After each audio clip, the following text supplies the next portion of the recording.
That's it. And I'll just ask you to press that button again at the end of the All right, line. will do. So, my name is Will Donnelly. I work as SPIA's Career Services Coordinator. You can also lump Internship Coordinator into that job description as well. I do a lot of managing of funds that we provide to outside organizations so that they can pay you to have internships with them. If you have more questions about how that works, I'll let you know. We're going to send out a newsletter, not today, possibly tomorrow or Wednesday, that includes some of the organizations that we're working with right now, in case you're interested in that. There is, of course, as you know, an experiential learning component here, and so those internships can fulfill that. Before I go any further, is anybody here a SPIA ambassador? A few of you? Good. And you know you can get a point for being here, right? Do you know how to get that? Caroline told me to say that it's through, I think it's signup.org, right? Has she explained that to you? Yes. Okay. So just make sure you log the fact that you're here so you can get your point. I'm glad you got a few of them here. Again, my name is Will Donnelly. I went to college at William & Mary in Virginia, which a lot of people don't know. It's a state school. It's another state school. My undergraduate degree is in what they call international relations, the international affairs here. My specialty was, special area of interest was economic development, okay? After I graduated, my first job was with the federal government, the US federal government. It was with the Federal Trade Commission in what they call, or what their sub-compartments, the Bureau of Competition. I love that name. Any guesses to what the Bureau of Competition does? It regulates the American economic market in terms of companies that are trying to buy each other up. So we're doing, if you've heard the term antitrust, right? We're busting monopolies.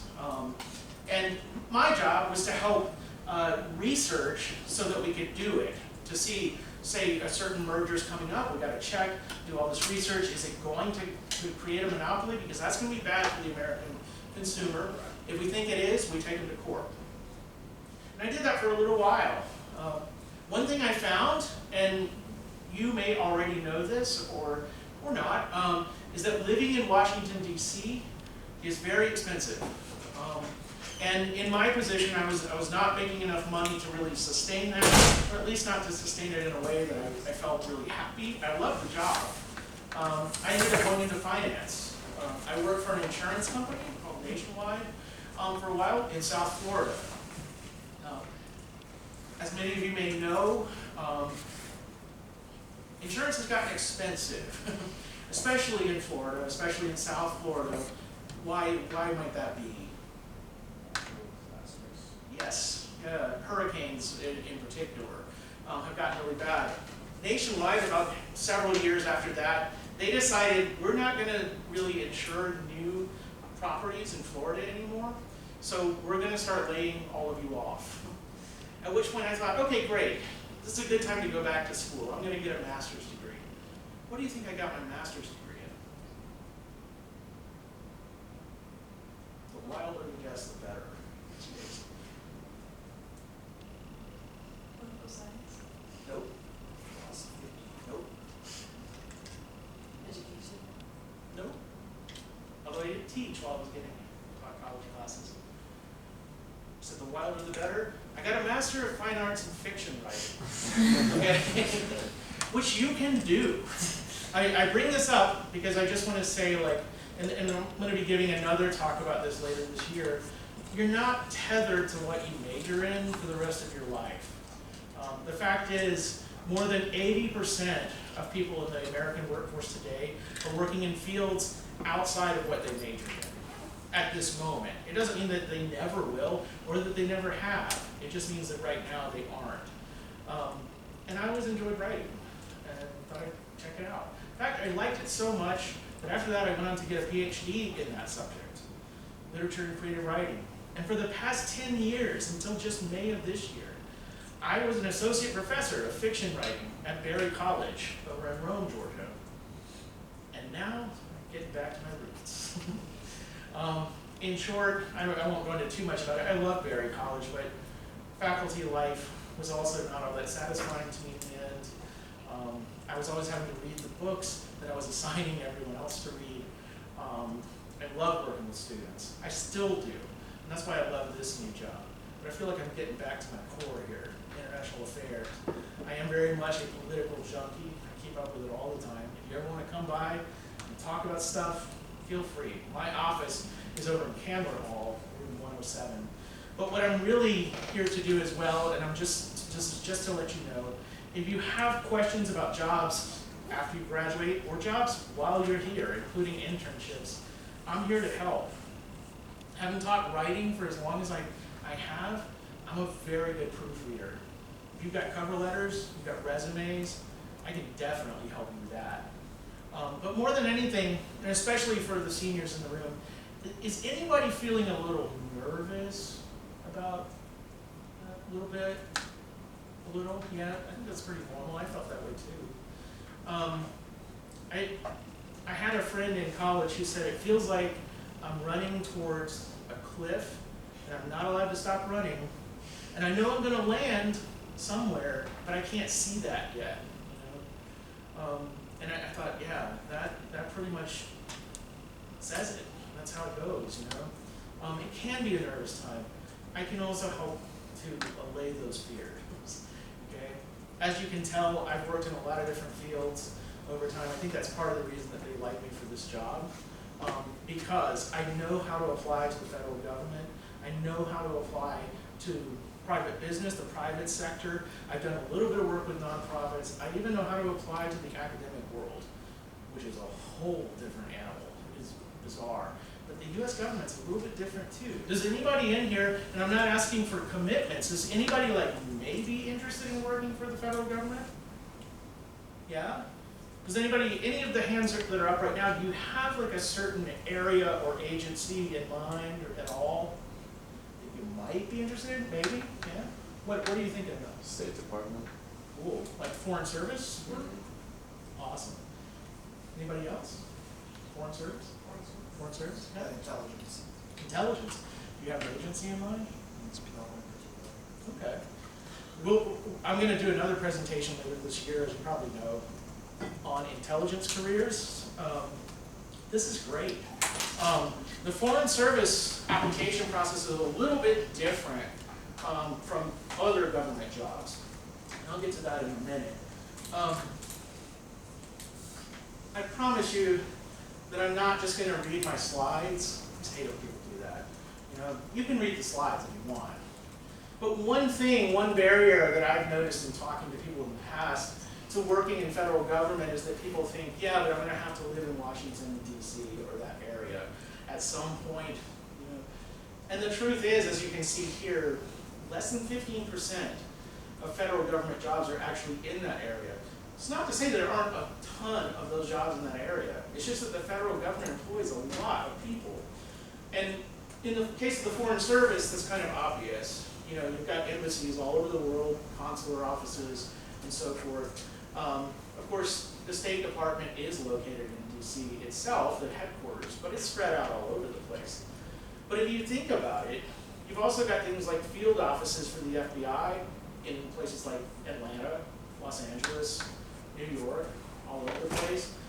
You've got Federal Reserve offices, also in Atlanta, Chicago, St. Louis, everywhere. You've got government scientists working for the EPA in places like Athens, Georgia, you know, for instance, or people out in the field. You've got U.S. Forest Service rangers. They could be just about anywhere. One of my cousins actually, he had a job. I would never want to do this, but he was a forest ranger in Alaska, and his job, he only did it 6 months out of the year, was to count salmon in rivers. But in order to do this, he had to live in a cabin all by himself and have food and supplies airdropped in every 2 weeks because nobody else was there. That's the part I don't think I could stand. I think I'd lose my mind. But it's an option within the federal government. As you can see here, you know, the kinds of jobs that are available in the federal government, they span a whole bunch of different areas. it makes sense when we think about it. You know, every government agency needs graphic designers. They need web developers. They need artists. They need historians. The Smithsonian employs a ton of federal workers. They need anthropologists. They definitely need people who speak different languages. And I assume a foreign language requirement is active here. I'm assuming so. Yeah. And I want to draw your attention to just the bottom of this, where I say such experience that you might have in addition to what you've learned in college, those can be good additions to a federal resume, even if it seems irrelevant. More on that in just a moment. And by the way, if anybody has any questions at any time as we go through this, just let me know. Raise your hand. So, approximately 7% of federal employees right now are under the age of 30. And about 30% of current federal employees are going to be eligible for retirement within the next 5 years. What is that? Why does that concern the federal government at large?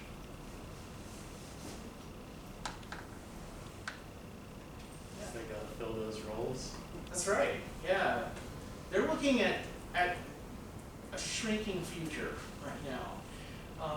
This is good for you all, because it means that they're looking to hire people right now who maybe don't have a lot of work experience. They're looking for younger people to join their ranks because they need you. And that means that the odds are good in almost any position relative to perhaps other positions out in the private world.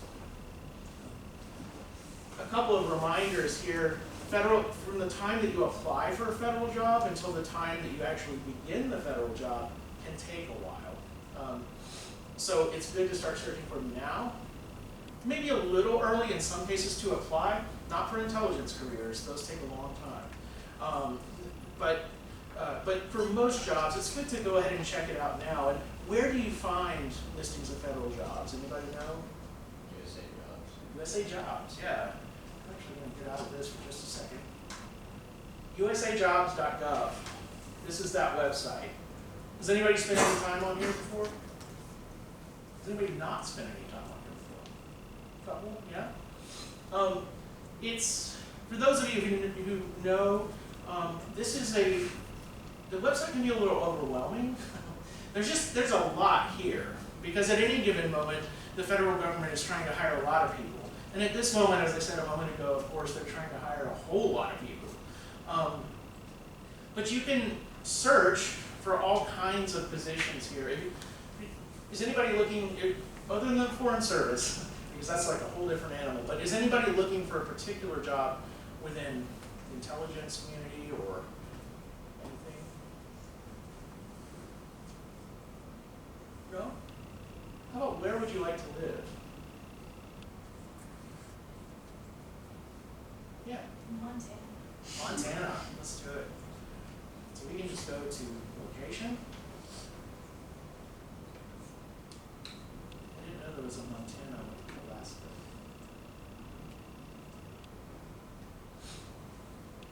All right. Federal Aviation Administration, Technical Operations Area Transportation System Specialist, Employee Requested Reassignment. I don't know what that means. But the federal government is big on being wordy. We can take a look at it here. And here's going to start to give you all of the information that they list. And you'll notice, too, they require certain qualifications to apply for this one. It's not, I say telework, I mean, it's not a remote job. So presumably you're going to be in Montana. And then there's a whole bunch of information here. Additional information. How you will be evaluated. How to apply. They even give you a specific contact person. Next steps. I recently, along with all of your advisors and several other people here on campus, finished a training program, an 8-week training program about jobs available and how to apply for them in the US federal government. And one thing that they harped on a lot was if you find a job that you really are interested in, and you may be more interested in living in a certain place than you are in the type of job you necessarily have, that's totally fine. It's important to read through all of this because you're going to want to tailor your resume to it. How do you do that? Use keywords from the job description. Yeah. Use keywords from the job description, if possible. I mean, you definitely don't want to lie on your resume. That can get you in a lot of trouble. But perhaps you have some experience in some field or in some class or whatever that does apply to this. And if you can plug those words in, it's helpful. Most of these jobs do not use algorithms to help weed out potential applicants, but some do. And in fact, that's not only true for the federal government. I mean, that's true for most large corporations these days. And those algorithms are looking for keywords. If you don't have any of them in your resume, it might just get tossed to the side. So you can read this information over and include some of those keywords, especially with duties here. If you mention the word communications, navigation, surveillance, weather, and so forth, in some way, if you're able to, that could really help you. Okay, I'm going to come back to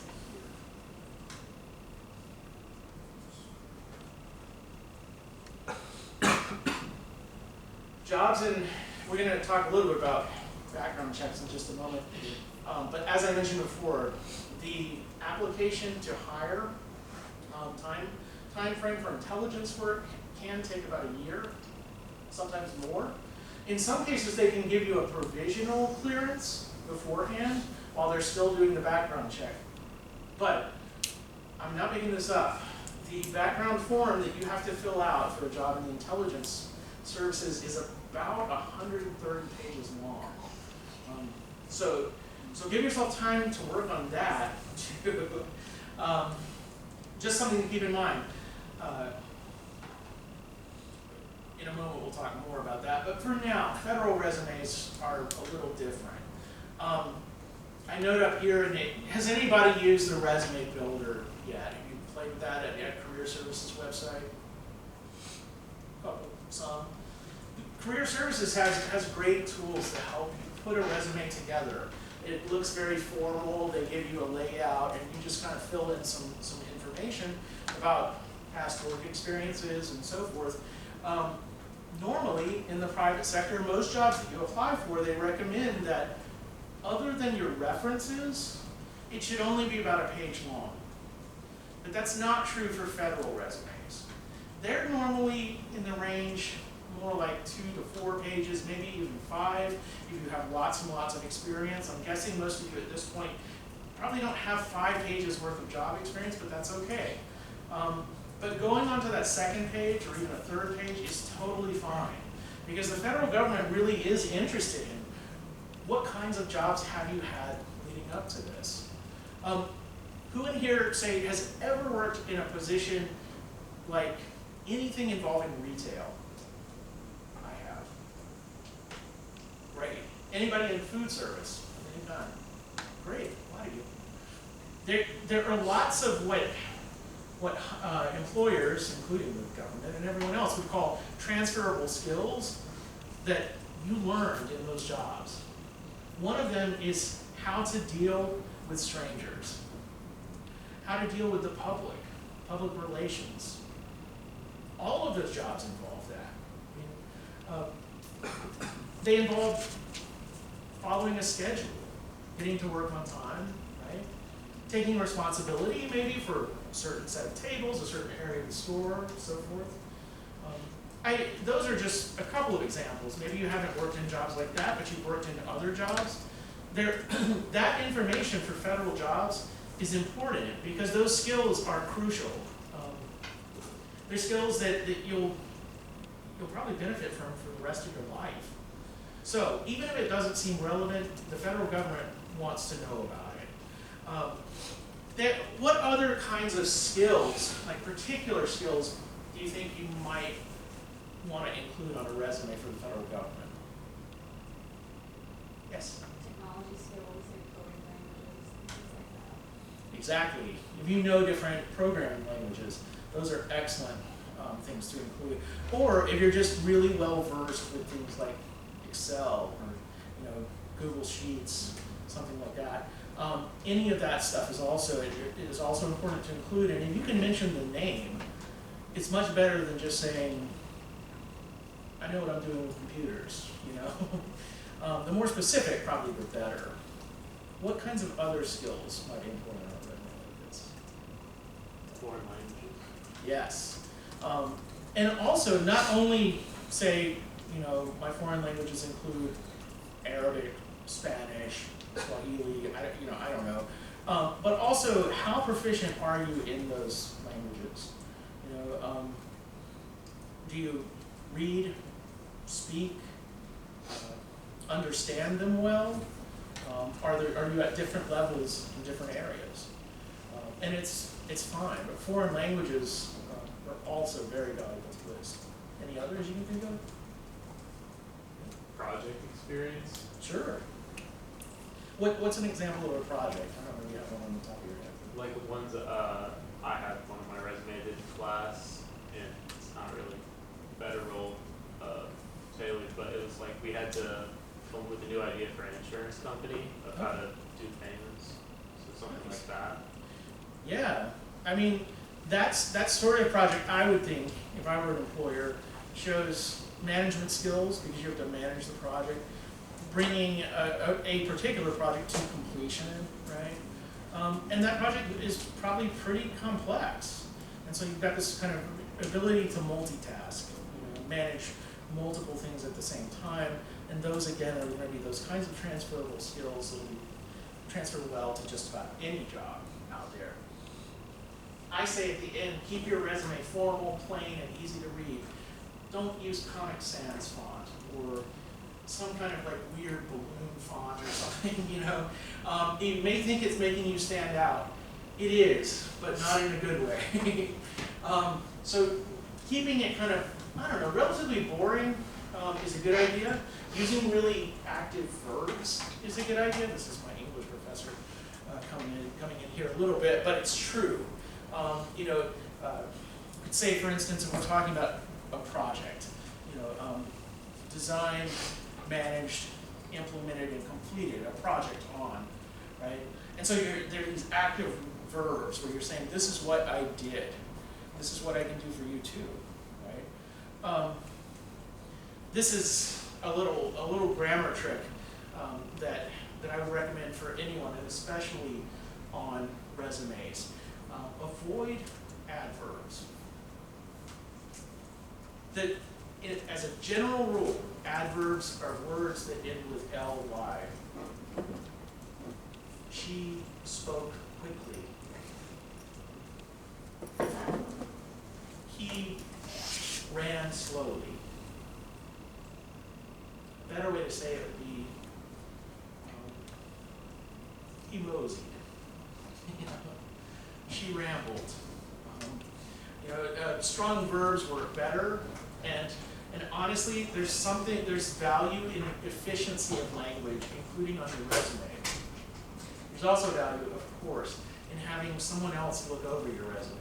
Like I said, I can do that, but you can also do that for your peers. People at the Career Center can do it.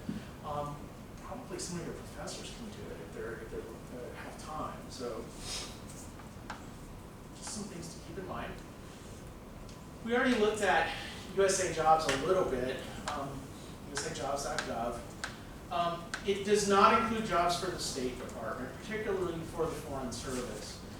Does anybody know what the hiring process is like, the application process for the Foreign Service is like? Yeah? It's like 5 or 6 steps. You have to take the FSOT, you have to do a background check as well. It's a beast.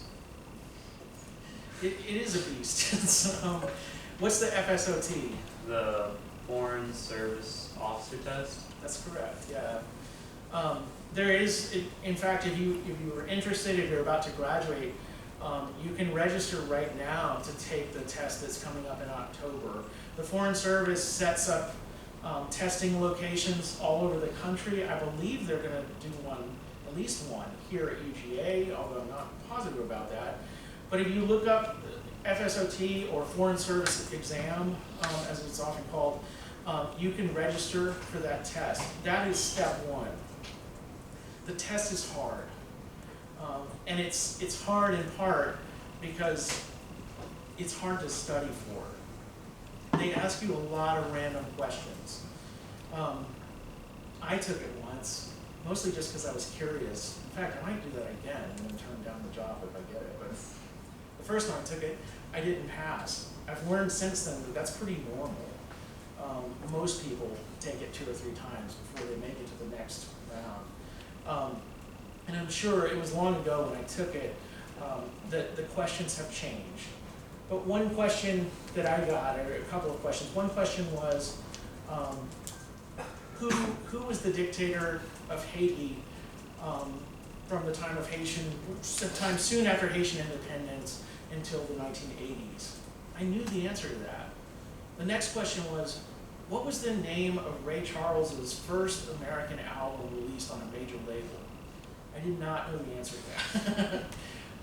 The reason that they ask such a broad array of questions, though, is because the Foreign Service is all about representing the United States in those other countries that you might work in an embassy for. And so they're looking for people who know maybe a little bit about a lot of different things. And once you make it past that, you go into the interview phase. There are one-on-one interviews, there are group interviews.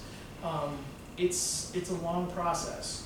But it's because it starts with that test that you won't find it on USA Jobs. Because what you do is just go online and sign up for the test. That's it. The other jobs, for the most part, should be there. Although, as with most organizations, the federal government sometimes hires only within the federal government. They may want somebody who's moving up through the ranks in a particular agency already. You might not see those listings on USA Jobs. And I mentioned a lot of this down here. It takes longer, though, and that's important to remember, for all jobs, not just the intelligence jobs. The intelligence jobs and the Foreign Service may be the longest of those, but all of them take longer, and that's because no matter where you work in the federal government, there's going to be some background checking going on, even if you don't have a clearance for sensitive information. When I worked for the federal government, I had to, and they did a background check, I had to take an oath that I would not share any details of any kind about the kinds of research that I was doing on the American market for 7 years after I left the Federal Trade Commission. See, why do you think that might be? Because a company might hire you trying to get word on like if you've researched them or if you could stop their merger. Sure, yeah. Might hire me to get insider information about our projects, right? And then, of course, I could go out and say, hey, I know that Coca-Cola and PepsiCo are about to become one, and suddenly start trading on that. Like, I'm going to invest, it's going to be huge. That's not going to happen. But insider trading becomes a very real risk with that sort of thing. That's not considered top secret information. It's not of a safety concern, but it is a concern. It's a legal concern. And so they do background checks. Like I say here, your background does matter, even for non-intelligence positions. Again, I don't want to just read this, but minor legal infractions, you got a speeding ticket or two, rolled through a stop sign, you had some chemicals that you weren't supposed to have on you, as long as it's really minor, probably not a big deal. Depends a little bit on the agency and the job. Larger infractions do. They're going to check carefully. So the important thing is just to be honest. And I say at the bottom too, for extensive background checks, they're gonna be checking with people who have known you. They might check with, supervisors on jobs you might have had, or professors, things like that. But if you're getting into kind of more sensitive security clearances, they might also start talking to your family members. Part of that 130-page thing that you have to fill out, for serious background checks, will ask you some questions like, have you ever lived outside the United States? If so, who did you know there? How do we get in touch with them?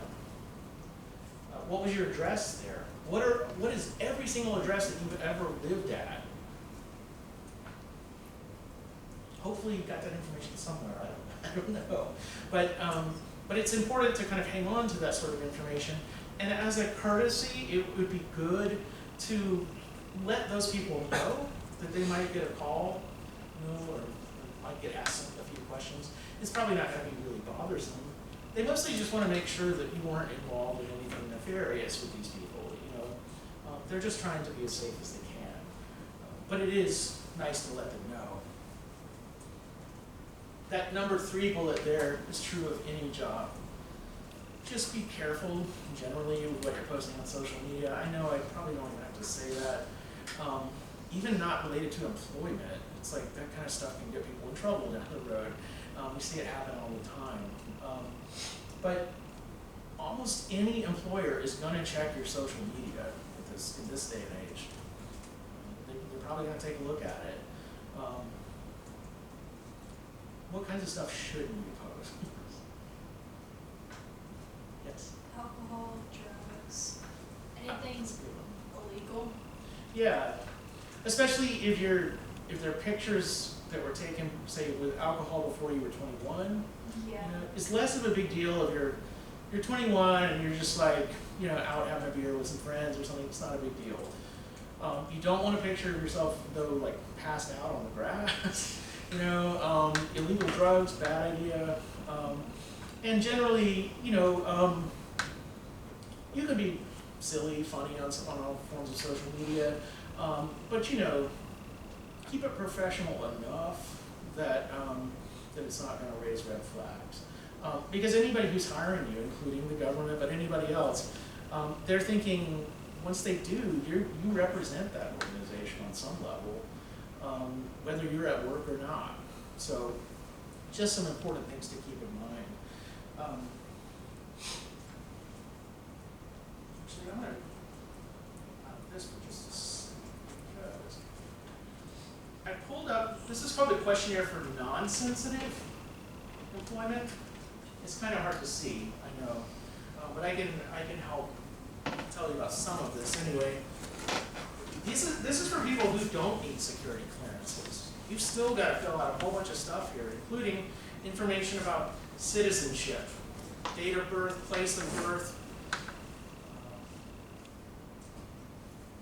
multiple citizenships, where have you lived, especially if it's outside the United States, where you went to school, employment records, that means full employment records, every place you've ever worked, at least in an official capacity. I mean, if you were 12 years old and you mowed your next door neighbor's lawn, you don't have to include that. You give $20 or something. But official employment, that's important. And they give you a lot of space for that. Selective service record. Did you register for the draft and you needed to? Any military history?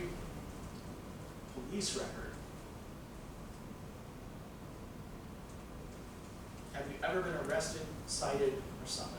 Give the details about that. Illegal use of drugs and drug activity. They do include marijuana. However, it says you answered yes in the last year. And even if you're being honest and you're like, yeah, 6 months ago, I smoked something maybe I shouldn't have, my best advice, just go ahead and list it.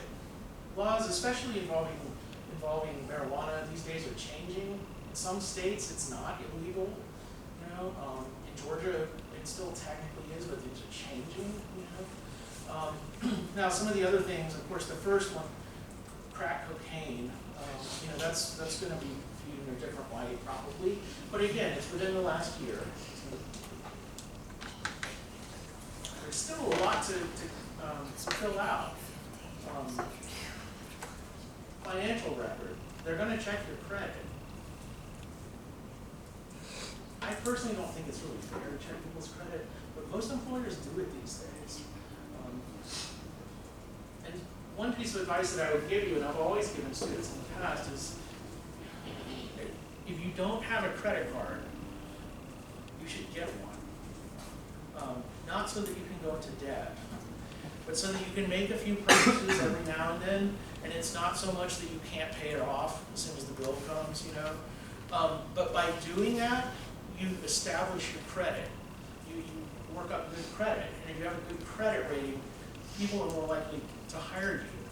Because again, what it shows is, hey, you're responsible. You used a credit card, you paid the bill when it was due. You know, that's a good thing.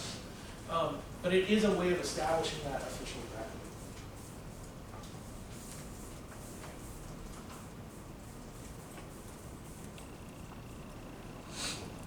Almost done here. Having worked for the FTC, I loved that job. It was expensive, and there were particular reasons for that. And there are some things to be concerned with when you're working for the federal government.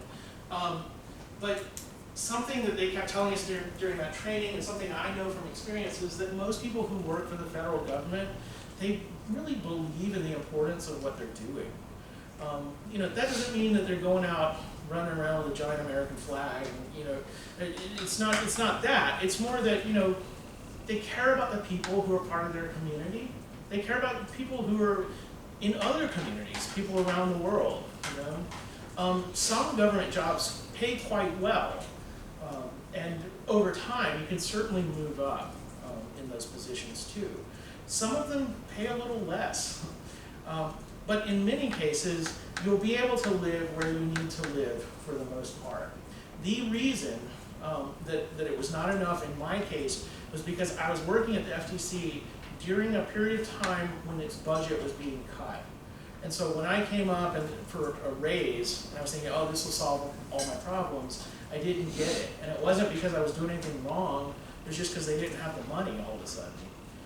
And that was unfortunate, because I loved that work. And everybody I worked with was really passionate about it. They were fun. If you work for an agency in DC, there's actually this unofficial softball league. They call it the Alphabet League, because the FTC plays the FBI, the FBI plays the SEC, Securities Exchange Commission, we all play the DOJ. You know, there's all kinds of fun stuff. We go out and play on the mall. I worked right across the street from the National Gallery of Art, which is free. So on my lunch break, I could go there and see all these great paintings and stuff. I mean, there's so much that was really cool about that. But again, there's so many federal jobs that are not there too. And so you don't have to feel like you're stuck with that.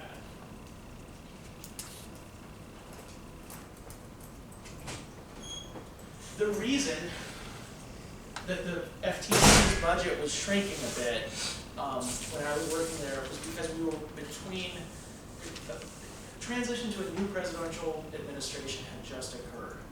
And the new presidential administration didn't feel that the FTC needed quite the budget that it had into the previous one. I won't even get into the transition in specifics, but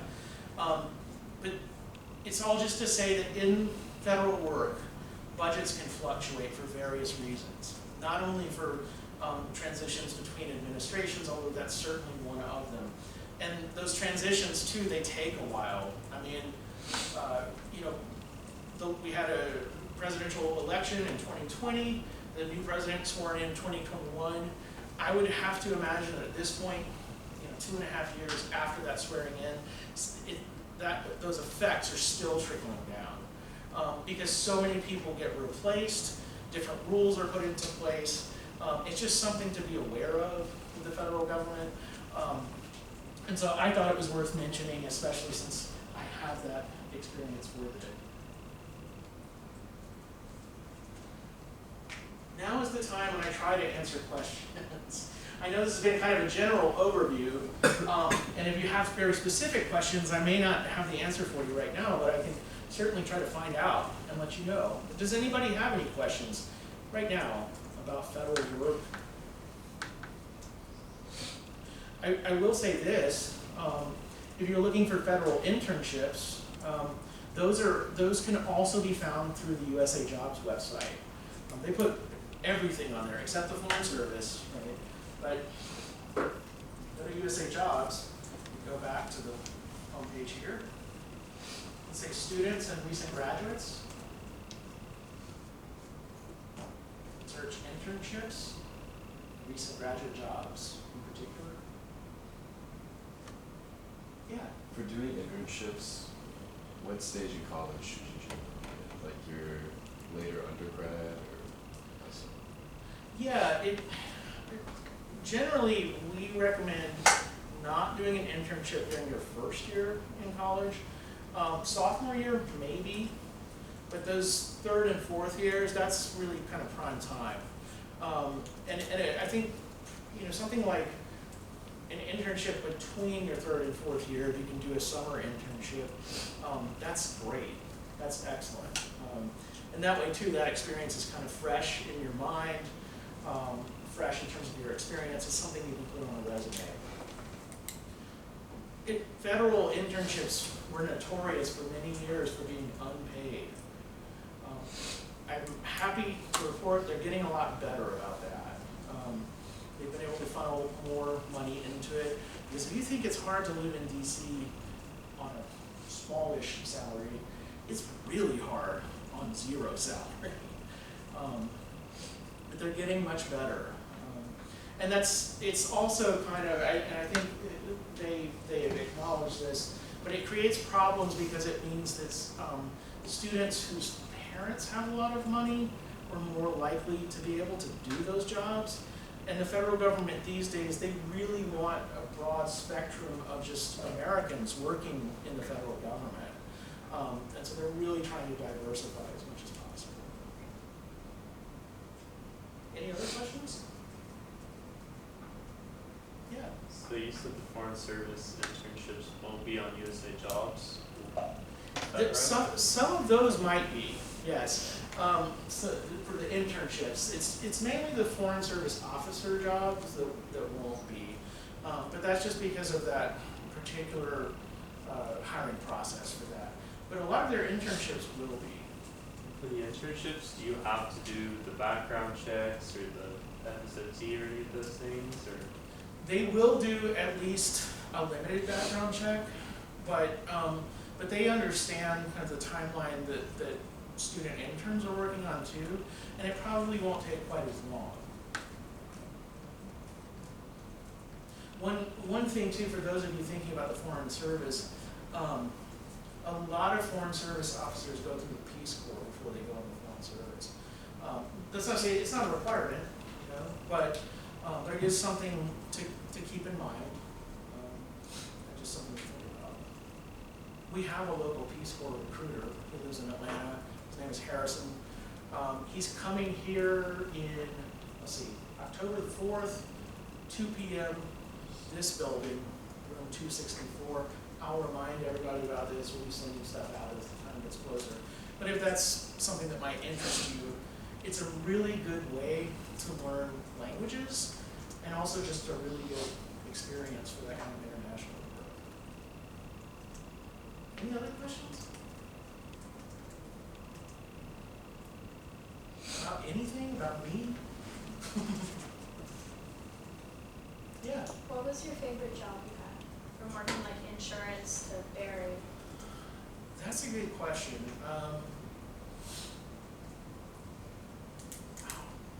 Or one that you were like happiest doing? One of the jobs that was the most fun was working in a record store. And that was when I was in college. That was a lot of fun, but that was like an hourly wage job. Sometimes, and I think I wish somebody had told me this before I graduated from college, but like my insurance work, the work was not really fun, but I worked with people who are still very close friends of mine. I mean, we got so tight, you know. And sometimes it's the people you work with, I think, that makes a huge difference. Or you can have a job that's really amazing, you just love it, but you live in a place that you cannot stand, you know. That might be worth getting out of, you know, because your life matters. In fact, your life matters more than the job, no matter what the job is. And that's something to keep in mind too. Thank you. You're welcome. Any other questions? Yeah. What, do you know anything about the like work-life balance education of federal companies? Yeah, I think it will depend probably a lot on what you're doing. When I was with the FTC, my work-life balance was generally pretty good. I usually worked about 9 to 5, 5 days a week. However, sometimes a major project would come up, and I'd have to go in on a Saturday, sometimes on a Sunday. But it didn't happen often. With some jobs, including perhaps the Foreign Service, it can be a little bit different. It's not to say that you don't get time off, but you may find yourself living in a federal compound somewhere in which you're kind of just like living at your job. You know, it doesn't mean you're doing it 24 hours a day. But you know, that is something to bear in mind. It doesn't mean you can't get out of that place and go explore and do all kinds of fun things. But it can depend a little bit. And I think most jobs, especially if you're at the level of like a salary job, and this goes for the job that I have right here, right now. Sometimes it's super busy and I'm working extra hours. Sometimes it's super not, you know, and those times are kind of nice too. Types of jobs I can just tell you right now that are notorious for requiring lots and lots of hours, especially for people coming straight out of college or grad school. Lawyers for private firms, okay? It's not lawyers across the board, but lawyers working at big private firms often work many, many hours.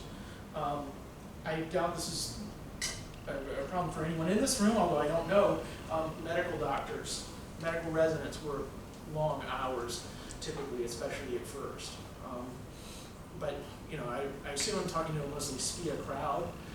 The truth is, though, to get a medical degree, you don't have to have a science degree as an undergrad. It's just like law school. You can major in anything, as long as your GPA is good. You know, is anybody in here considering law school? A few, yeah.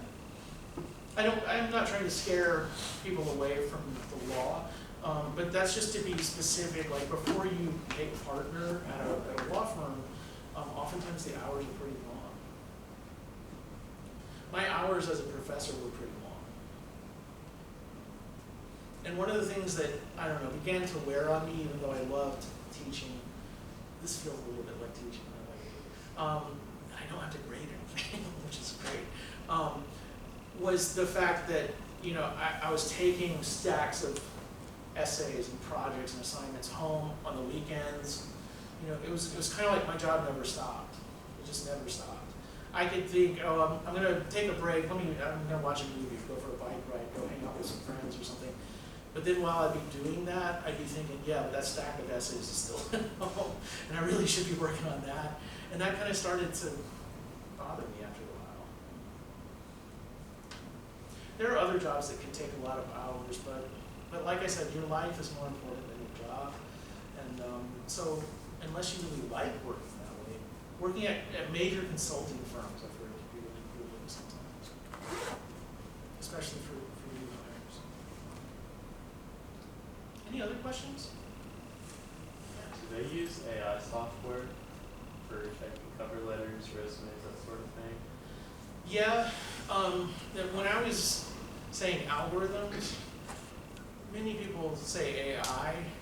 I guess, so I used to teach a class on writing for online environments and involved a lot of coding. There's a lot of debate in the coding world what AI really is. Is it something new? And I've heard a kind of casual definition. Artificial intelligence is whatever computers cannot do yet. You know? And so I don't know, I tend not to use it, but basically, yeah. So if, for example, there's a cover letter, and I get ChatGPT to draft it, I edit it to fit it to me, make it accurate, but for those fluff words that, you know, I don't want to do, ChatGPT can do it better. Would I get flagged for that? Would it disqualify me from a job? I don't think so. However, from what I understand, the most important thing to bear in mind when using ChatGPT for something like that is to check its work, because the information may not always be correct. I don't know if y'all know about this. This lawyer recently submitted a legal brief to a judge. It cited 10 or 12 different cases as precedent for the argument that they were trying to make, and none of the cases actually existed in the real world. And that was pretty easy for the judge and their aides to figure that out. And so that law firm got in a ton of trouble. My guess would be that if they have a means of reliably telling that that was written by ChatGPT or majorly assisted by it, it's probably not a good thing. And there are some software apps out there these days that are designed to catch that. Whether they're accurate or not is still kind of up in the air, but personally I wouldn't risk it. I've done it for, not for USA jobs, but for a different application because it was like, to tailor your cover letter to the keywords that they have in the description, it could do it much better, and then I edited it and made sure it was accurate to me, changed sentences, made it sound like a human wrote it. I submitted it, I mean, I'll see what happens. Keep us posted. I mean, that could work. I mean, if you're editing it enough. Yeah, because I talked to someone else, like at the Career Center, and they said it should be fine, but for something like, a federal job, maybe that's something to stay away from.